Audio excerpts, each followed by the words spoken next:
But Gaethje landed some really, really bad eye pokes on him. But it doesn't matter, because the result is the result. Pimblett gets beaten over 5 rounds. At one point in the third, and we can go through this bit by bit, round 1 through round 5. Round 1, I thought, hold on a second.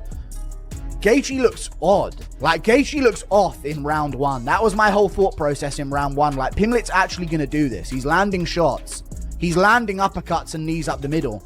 How is Gaethje not wobbled by any of these shots? Gaethje's chin is absolutely insane as well. That needs to be mentioned too. Pimblett was landing body kicks, knees to the body, low kicks. Wasn't shooting any takedowns. Because I picked the mixed martial artist to win. So he was just duking it out with Gaethje in round 1 and 2. Low kicks, body kicks, head kicks out of nowhere, uppercuts, hooks. He was landing good shots on Gaethje. And Gaethje just at one point said, it's nothing, like that to him, and was just eating these shots. And then when Gaethje got going after the eye poke that he landed on Pimblett, which was pretty bad, and I was thinking, oh my God, no. Tom Aspinall, now Pimblett. 2 English fighters in title fights, and we're going to go out like this. But he continues the fight. It wasn't that bad. You could see his eyes were wide open the entire time.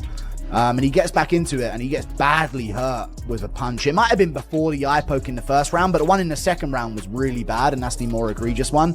But Gaethje starts beating him up badly. Fumbles the finish in the classic Gaethje north-south position. Gets the sort of front headlock position on him, and then just tries to punch from there, and couldn't really do anything from there. So it was kind of a moment where you thought, oh God, Pimblett's been TKO'd, it's over. But then somehow he's back up on his feet and throwing back and landing good shots again. Like, he didn't just get concussed about 30 seconds ago. Round 2 happens. And it's the same thing again. Pimblett's getting hit with massive shots on the chin. He's landing good kicks to the body. Teeps, low kicks, knees, punches, chin up in the air. You're wondering every time, when is he going to get slept? There's so many moments, and I was screaming, yes, we are DDP, basically, in the middle of this, because it was just like, dude, this is plot armor. How is he surviving these moments so narrowly, with millimeters to spare? Gaethje swinging these overhooks, and it's not even like Pimblett was landing and then weaving, and then, you know, like coolly slipping out of the way of these shots. He was just there to be hit, but in such an awkward way that the shots were just whizzing past his head and face on so many occasions. I really thought this is it, that he has been chosen to win this. It's all going his way, even though he's getting beaten up. And then he gets thumbed in the eye in round 2.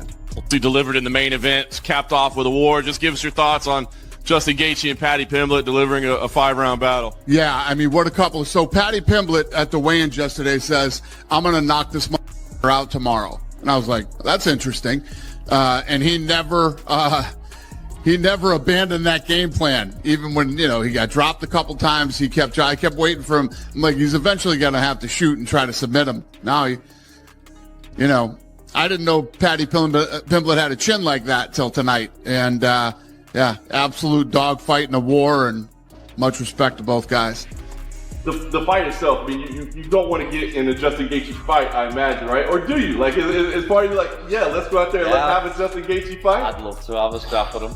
In all my years of fighting, including my amateur fights, 35 fights, I've never really had a war. So it'd be nice to finally get... To the lie, he hit me with a body shot in that first round. He hit me right in the solar plexus, and it got me, know what I mean? That was why I thought I was winning the first back better. It's as simple as that. You haven't seen the last one. Paddy Pimblett just destroyed everything. And I mean everything. One devastating loss to Justin Gaethje, and the entire UFC lightweight division got flipped upside down. But here's what nobody's talking about. This wasn't just a fight. This was supposed to be the setup for the biggest European super fight in MMA history. The UFC had been quietly orchestrating Ilia Topuria's return to lightweight for months. The plan was perfect. Bring Topuria back, let him demolish Pimblett at the height of his hype, and suddenly you've got a massive star ready to take over the division. They were looking at pay-per-view gold, international markets going crazy, a storyline that writes itself.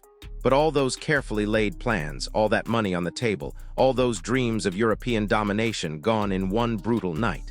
And the fallout from this is way bigger than anyone realizes.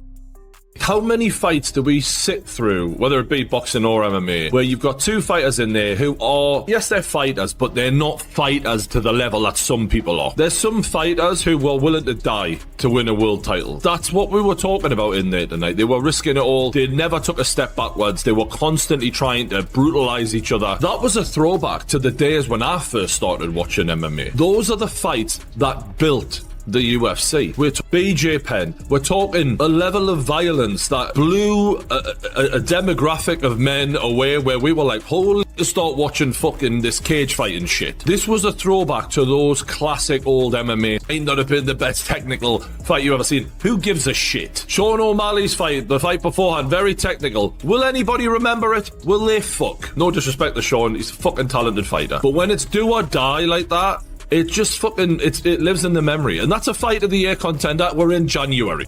You know, I remember when Paddy, and it's all well and good to get the fan, but he needs to do this before, but to show you the durability he had in that fight tonight, do you feel like even though he lost, he's considered one of the best in that division moving forward? No doubt about it. I showed he is tough. He is almost I mean, especially punches from him. You know, it's one thing to say, listen, I'm going to come out. I believe in my durability. I believe in my chin. But it's the third round. I got 2 rounds left. I might want to try to take him down and submit him here. Picture this absolute chaos unfolding in real time. You've got Gaethje, this relentless tornado of violence just walking forward like a Terminator. The guy's got an endless gas tank and one game plan: destroy everything in front of him. He's backing Pimblett up, pinning him against the cage, and just methodically breaking him down with those sledgehammer hands. Then when you think you figured him out, boom, he's threatening takedowns, mixing it up, keeping you guessing every single second. And what was Pimblett's response? He tried to be slick, tried to move around, get to Gaethje's back, use his speed and fluidity to avoid the storm. It was like watching someone try to outrun a hurricane. For a while, it actually looked like it might work. Pimblett showed incredible heart, an absolutely granite jaw, and the kind of toughness that made him a star in the first place. He even won rounds 3 and 5 on some scorecards. There was this moment in round 5 where he almost had Gaethje hurt, almost pulled off the miracle comeback. But almost doesn't cut it in this game. And for Topuria, watching this unfold had to be absolutely crushing.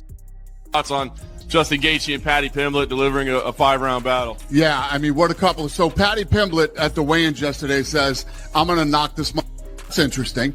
And he never, and even when, you know, he got dropped a couple times, like he's eventually going to have to shoot and try to submit him. Now, you know, I didn't know Paddy Pimblett had a chin like that till tonight. And, yeah, absolute dogfight in a war, and much respect to both guys. No, I love everything he's been saying. You know, he definitely sounds overconfident to watch. Dustin's net that. So God, I was honest and said he looked like shit against Gaethje. And now stop crying. You can't get I wasn't even the fight you were talking about. You said his last fight. Which? No, I'm saying Dustin looked like shit against Holloway. It's Holloway. Well, we'll see. Once I beat you, I could end up fighting him. Well, you won't be fighting him. Here's where it gets really wild, though. Topuria wasn't just looking at Pimblett as another opponent. This was supposed to be his perfect storm. Fighting Pimblett at the absolute peak of his hype when everyone was talking about him, when the Scousers don't get dropped, narrative was at its strongest, that would have been career-defining. Beating the hottest prospect in the division, the guy everyone was calling the next big thing, that's the kind of win that launches you into superstardom. It would have been personal, intense, and most importantly, it would have meant something massive for his legacy. Instead, Topuria finds himself in this weird limbo. The compelling storyline is gone. The perfect timing is destroyed. Now he's looking at a completely different path, and honestly, a much more dangerous one. Because beating Justin Gaethje, that's not about hype or storylines or perfect timing. That's about pure survival. But after the show, we were just talking, and he looked me dead in the eye, and he goes, I'm going to be one of the biggest stars in the UFC. A year before his debut. And I just thought, yeah, maybe. I thought, looking at, you know what? You've got a long way to go to get to that elite level, but there's something about him. But I don't know if I fully believed it, but he did. And it's that belief that puts you into positions like this, because yes, he lost the fight, but there was a period where when Paddy had that iffy decision, people thought he didn't belong anywhere near a Justin Gaethje, and he's come on a long way. And I think he can look at this fight one of two ways. He can get downhearted and think, well, I didn't win, or he can think, well, it was my first go at it. I've got a lot to learn. Look at the likes of Michael. And let me tell you something about those fouls everyone's trying to ignore. Gaethje fought dirty in this fight. I mean really dirty. We're talking about the kind of borderline illegal tactics that completely change the flow of a fight. Eye pokes, fence grabs, late shots after the bell, the whole arsenal of questionable tactics that somehow always get overlooked when the violence is this entertaining. Now I'll admit it, I was rooting for Pimblett. But putting that bias aside, you have to acknowledge that these fouls played a massive role in how this fight unfolded. There were moments where Pimblett was building momentum, finding his rhythm, and then suddenly he's dealing with fingers in his eyes or getting held against the cage in ways that should have been separated. It's the kind of stuff that doesn't show up on highlight reels but absolutely impacts the outcome. And for Topuria watching at home, he had to be taking notes on every single dirty trick because he knows he's next in line for that treatment. Time Justin Gaethje's gotten to 5 full rounds, and I think Paddy proved a lot to a lot of haters out there that, like, look, alright, you might not like him, whatever, he's got fucking balls and he's willing to fight to the bitter. But here's the kicker. This disaster might actually be the best thing that could happen to Topuria's career, even though it doesn't feel like it right now. See, everyone knows Topuria's got this unshakable confidence. The guy has called out literally every top contender in multiple divisions. He's talked trash about dominating entire weight classes and genuinely believes he can do it. But fighting Pimblett would have been about deflating hype and looking good doing it. Fighting Gaethje. That's about proving you belong at the absolute top of the food chain. There's no hype to deflate with Gaethje. There's no narrative to exploit. It's just pure, brutal reality. You either survive and advance, or you get destroyed on live television. And while that's terrifying from a career perspective, it's also exactly the kind of fight that creates legends. Because if Topuria can find a way to beat Gaethje, to solve that puzzle of endless aggression and knockout power, then suddenly he's not just another prospect with potential. He's a legitimate title contender who's proven he can hang with the absolute killers in the division. The problem is, Topuria's entire game plan just got thrown out the window. Against Pimblett, he could have been the technical striker, the calculated assassin picking apart an emotional brawler. Against Gaethje, he needs to completely reinvent his approach. He needs to survive first, then figure out how to win. And that's assuming he can even get Gaethje to agree to the fight, because let's be honest, Gaethje is in the driver's seat now. He just demolished the hottest prospect in the division. He can probably get a title shot if he wants it. Why would he risk that against a dangerous striker like Topuria when he could wait for easier money? The UFC might have to throw serious cash at this fight to make it happen. We're talking about the kind of money that changes the entire landscape of lightweight negotiations. Because both fighters know this isn't just another fight, it's a potential changing of the guard. Oh, here's the brutal reality check that nobody wants to admit. The lightweight division just became infinitely more interesting, but also way more unpredictable. Pimblett's going to have to rebuild from scratch, figuring out how to bounce back from the first real adversity of his UFC career. Topuria's path to the title just became 10 times harder, but also potentially 10 times more rewarding. And Gaethje, he just reminded everyone why he's one of the most feared fighters on the planet. The European superfight dream is dead, but what's rising from those ashes might be even better. We're looking at a potential fight between two of the most dangerous strikers in the sport with everything on the line. No manufactured drama, no social media beef, just pure skill and violence determining who moves forward. The stakes couldn't be higher, the margin for error couldn't be smaller, and honestly, that's exactly how title eliminators should be. So what do you think happens next? Can Topuria solve the Gaethje puzzle, or is he about to learn the same brutal lesson that Pimblett just experienced? Drop your predictions in the comments. Smash that like button if this breakdown opened your eyes to what's really happening in the lightweight division, and subscribe because this division is about to get absolutely wild. I'll see you in the next one. But wait, there's something else brewing in the shadows that nobody's talking about, and it's about to explode this entire situation wide open. While everyone's focused on Topuria and Gaethje, there's a third fighter who's been watching all of this unfold with the patience of a predator. Islam Makhachev. The current champion has been sitting back, letting all these contenders tear each other apart, and he's probably loving every second of it. Because here's what's really happening, every single one of these wars makes his job easier. Gaethje just took years off his career in that Pimblett fight. The damage he absorbed, the energy he expended, the wear and tear on his body, that all adds up. And if Topuria steps in there with Gaethje next, one of two things happens. Either Topuria gets destroyed and eliminates himself from title contention, or he wins but takes massive damage in the process. Either way, Makhachev wins. And let's talk about something that's been completely overlooked in all this chaos. The European market that the UFC was so desperately trying to tap into with that Pimblett-Topuria super fight? That market is still there, and it's still hungry. The UK fan base that was riding high on Pimblett's success didn't just disappear overnight. They're hurt, they're disappointed, but they're also more invested than ever. There's nothing that creates more passionate fans than heartbreak followed by redemption. If Pimblett can come back from this loss stronger, if he can learn from what happened and evolve his game, the comeback story could be even bigger than his original rise. The UFC knows this. They're not going to abandon their investment in the European market just because one fight didn't go according to plan. They're going to double down. Here's where the business side gets really fascinating, though. Topuria's team has to be in absolute panic mode right now. They spent months negotiating the perfect setup fight, the perfect opponent to showcase their fighters' skills, and now they're staring down the barrel of a completely different beast. Gaethje isn't just a tough opponent, he's a career-altering opponent. Win or lose, you're never the same after fighting Justin Gaethje. Your body remembers every single shot. Your brain remembers the pressure, the chaos, the relentless forward march of destruction. Topuria's management knows this, and they're probably scrambling to find alternatives. Maybe they push for a different opponent, maybe they try to wait out the storm and see if other opportunities present themselves. But the UFC holds all the cards here, and they want their money fight. The timing of all this couldn't be worse for Topuria's career trajectory either. He's at that crucial point where he needs to strike while the iron is hot. He's got momentum, he's got name recognition, he's got that aura of invincibility that only comes from being undefeated. But that aura is fragile. It can disappear in one bad performance, one moment of vulnerability, one perfectly timed counter-punch. Every month that passes without a big win is a month where someone else can steal his thunder. The lightweight division moves fast, prospects rise and fall like waves, and if you're not constantly proving yourself, you get forgotten. Topuria knows this, his team knows this, and that's why they're probably feeling the pressure to take whatever fight the UFC offers, even if it's not the fight they wanted. But let's dive deeper into what makes Gaethje such a nightmare matchup for literally anyone in this division. It's not just the power, though that's obviously terrifying. It's not just the pressure, though that breaks most fighters. It's the fact that he's completely unpredictable within his predictability. You know he's going to come forward, you know he's going to throw bombs, you know he's going to try to take your head off. But the timing, the angles, the setups, those change constantly.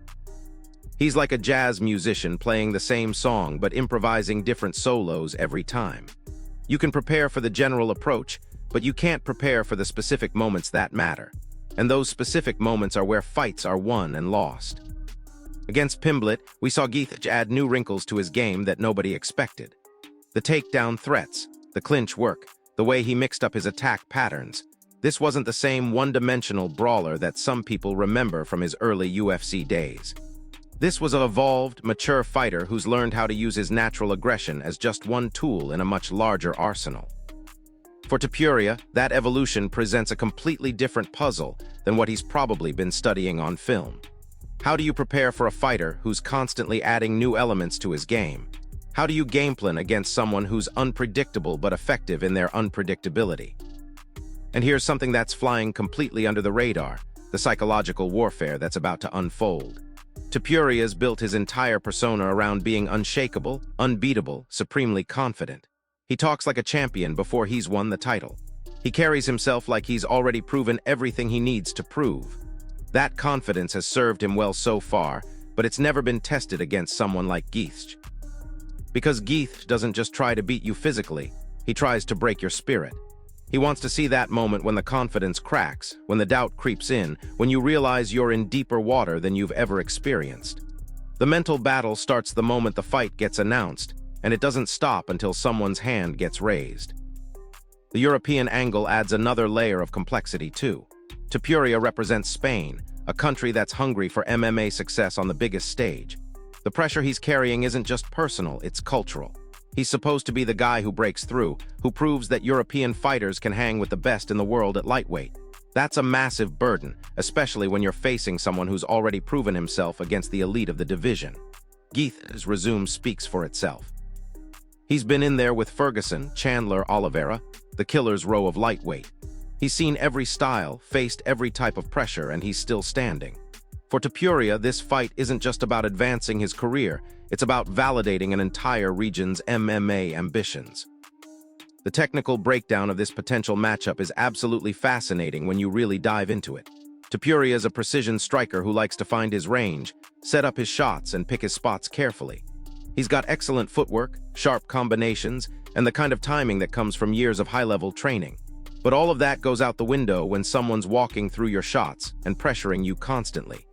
Gaethje specializes in making technical fighters fight ugly. He drags you into deep water where technique matters less than heart, where game plans fall apart and it becomes about who wants it more. The question becomes, can Topuria maintain his technical advantages while dealing with that level of chaos? Can he stay composed when everything he's trained for gets thrown into a blender? But here's what might be Topuria's biggest advantage in this whole mess. He's got time to study exactly what Gaethje brings to the table. The Pimblett fight was a masterclass in Gaethje's current approach. Every tendency, every pattern, every dirty trick got exposed under the bright lights. Topuria's team can break down every second of that footage, identify the moments where Gaethje was vulnerable, figure out the timing windows where counters are possible. They can study how Pimblett found success in rounds 3 and 5, understand what worked and what didn't, and build a game plan around exploiting those same opportunities. The film study for this fight is going to be absolutely crucial, because unlike Pimblett, who had to figure out Gaethje's approach in real time, Topuria gets the blueprint. The stakes for both fighters couldn't be higher either. For Gaethje, this is about proving that his Pimblett performance wasn't a fluke, that he's evolved into a complete fighter who can handle any style the division throws at him. A win over Topuria probably gets him a title shot, maybe even an immediate one depending on how impressive the victory looks.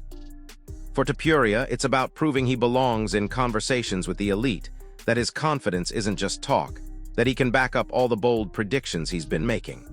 Lose this fight, and he's back to the drawing board, probably looking at another year or two of building back up to contender status. Win it, and he leapfrogs everyone straight to the front of the title picture. The ripple effects throughout the entire division are going to be massive no matter how this plays out. If Topuria wins, suddenly you've got a new face at the top of the lightweight hierarchy, someone who can bring that European market the UFC desperately wants to capture. If Gaethje wins, he cements himself as the clear #1 contender and probably forces Makhachev into a rematch that everyone knows is coming anyway. But either way, the landscape shifts dramatically. Other fighters in the top 10 are watching this unfold knowing that their own paths to the title just got more complicated. Guys like Arman Tsarukyan, Benoit Saint-Denis, Rafael Fiziev. They're all looking at this potential matchup, knowing that the winner probably jumps ahead of them in line. And let's not forget about the international implications here. The UFC's been pushing hard into European markets for years now, trying to build sustainable fan bases that can support regular events and pay-per-view sales. Topuria represents a massive opportunity in that expansion. Spain's got a huge population of potential MMA fans who are just waiting for a reason to get invested. If Topuria can beat Gaethje and then go on to challenge for the title, you're looking at an entire country getting behind MMA in a way that could change the sport's global footprint. But if he loses, especially if he loses badly, that opportunity might not come around again for years. The UFC's European strategy could take a major hit, and they'd be back to square one in terms of finding the right star to carry those markets.